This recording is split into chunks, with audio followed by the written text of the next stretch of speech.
Hey guys, the penguin's back! So, we're going to be doing a kind of author book talk, but kind of not, because it's really just two books. So, the author put out two books and these are the only two books I know of that the author has done yet. I am waiting for more. And they're standalones, but they're both fairy tale retellings that are sci-fi, and it is really, really good. I do have a favorite between them, where I love one way more than the other, but I loved both of them. And they are Stitching Snow and Spinning Starlight, and the author is R.C. Lewis. So it's kind of an author talk, but kind of not. It's more of just talking about the books. So yeah.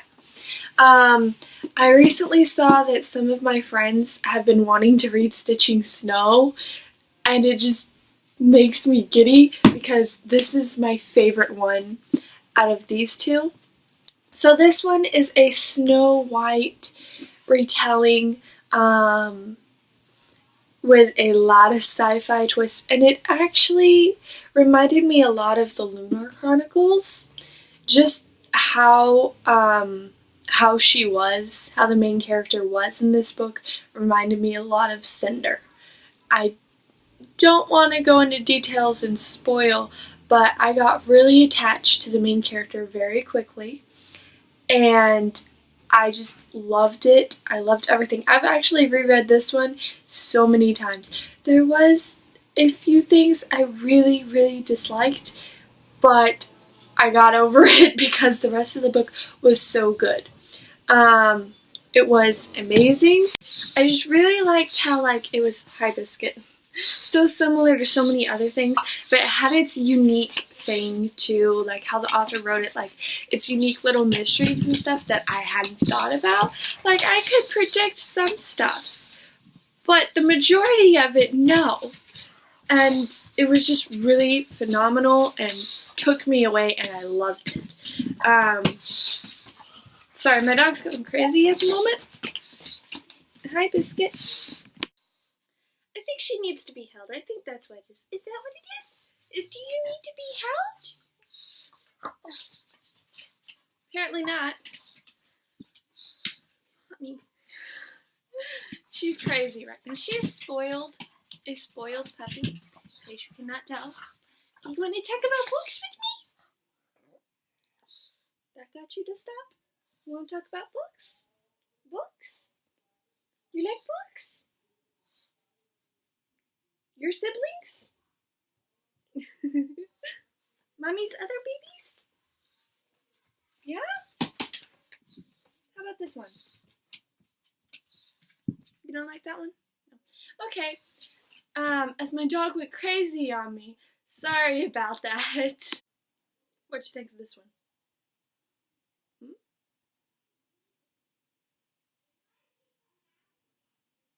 What'd you think of it? It's the other one, right?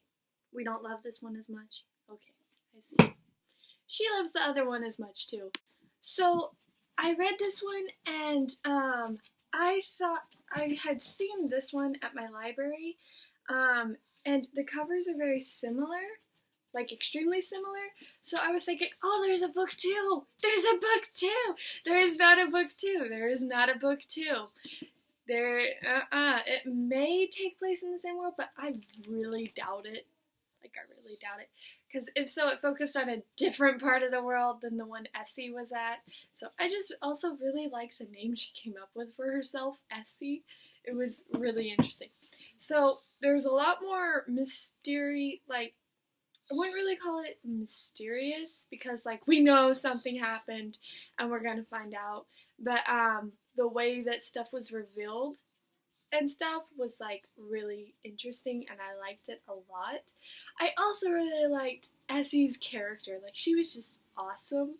So if you guys are looking for another female protagonist to root for that was awesome, and everything is awesome except for maybe one thing in the book that the character went through in the past that it highlights over briefly for 2 scenes, I believe, then this is an awesome book. And I immediately had to buy it, and I still love it. So, yeah. Then the second book that I thought was a sequel but is not a sequel, if I turn it like that, maybe you can see the outline better. It's a swan spinning Starlight. So you know that fairy tale? There's a couple different versions, but like 6 swans, um, 7 geese, I think is one. Like there's so many different versions, and they have different names. But like you know that one where the sister has to be mute for like a couple years and has to sew these sweaters out of flowers for her brothers that were turned into swans or geese. The one I had was swans. And then they would return back to normal if she did that. That fairy tale. So I went through a book phase, a very long ago book phase. Long time ago when I was younger, that loved that fairy tale, like retellings of that. And I could never find retellings for that fairy tale, because the ones that actually did retell that one were way out of my reach. Like the library didn't have them, Amazon didn't have them. So if Amazon doesn't have it, you are not getting it. So yeah, but then this one I thought was the sequel, turned out it's not the sequel. It's another standalone, and the author's really good at these standalone retellings, by the way. And so I decided, okay, let's give it a try. I definitely won't love it as much, but maybe I will. Maybe I had too many high expectations, and that's why I don't love this one as much as I loved Stitching Snow. But, I mean, I have not gone back to reread this, and I've gone back to reread Stitching Snow like 10 times. So, but, so our main character, Liddy, I forgot her name for a second. Liddy, if I am saying that right, I did not get attached to her really.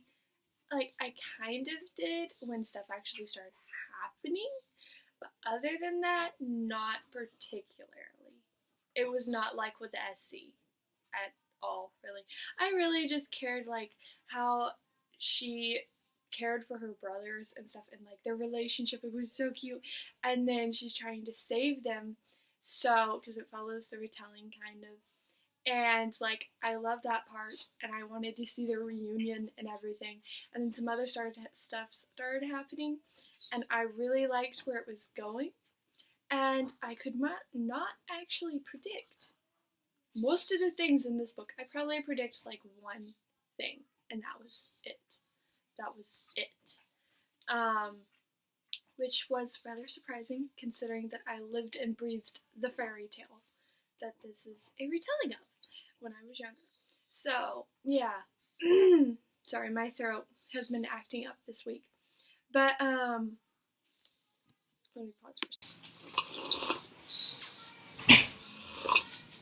Because coffee definitely helps the throat. So, yeah, I definitely do not love this one as much as Stitching Snow. It was a good story, like, on its own. I do love it, but compared to Stitching Snow, I love Stitching Snow more, obviously, by now that you have caught that on. But I do love it on its own as well. It was told really good. Like, I love how the author has her protagonists, and they're each different, and she makes them their unique, interesting characters. I just really didn't particularly care for this one. I suppose I was still stuck up on Essie. But, if I had not been comparing her to Essie, I probably would have liked her a bit more. But the worlds, the plot, the technology was really interesting. Okay, so there was also a few parts where I just wanted to bang my head into a wall, because the world she did live in, because she travels to another one when she has to be mute to save her brothers and some other stuff.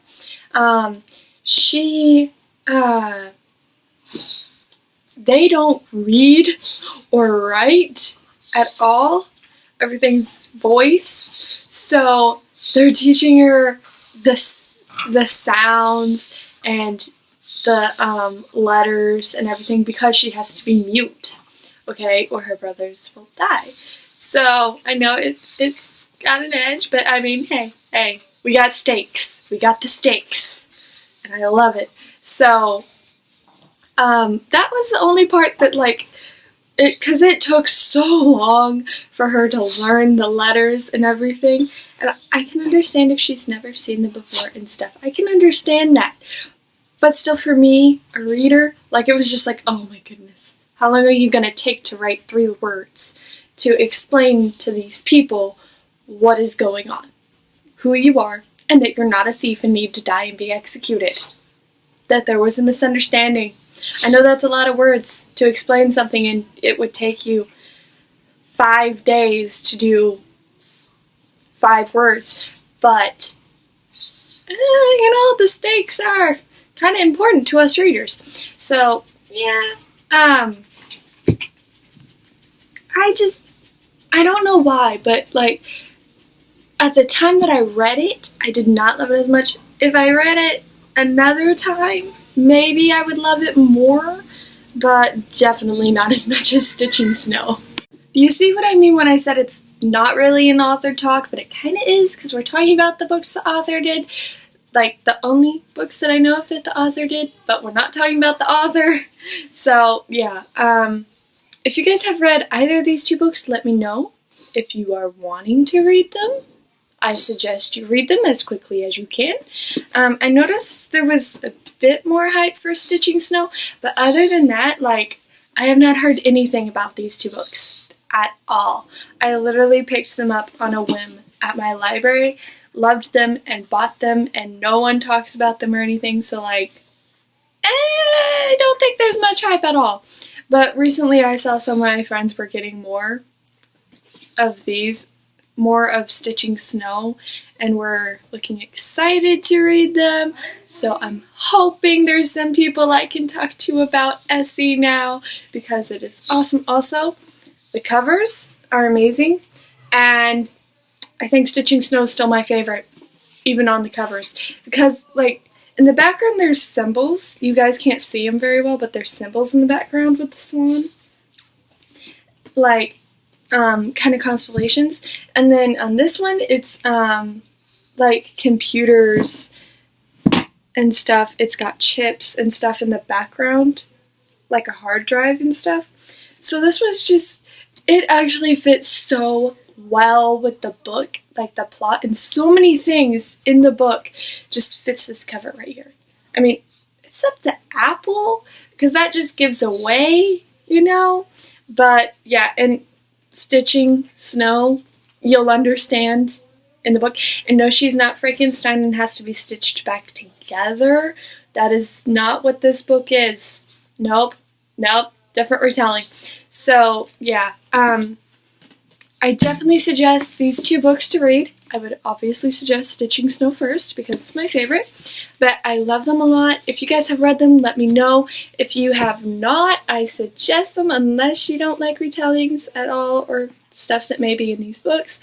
So thank you guys for watching. Have a good one. I know I am horrible at book reviews, but I just get so excited and just rant. Yeah.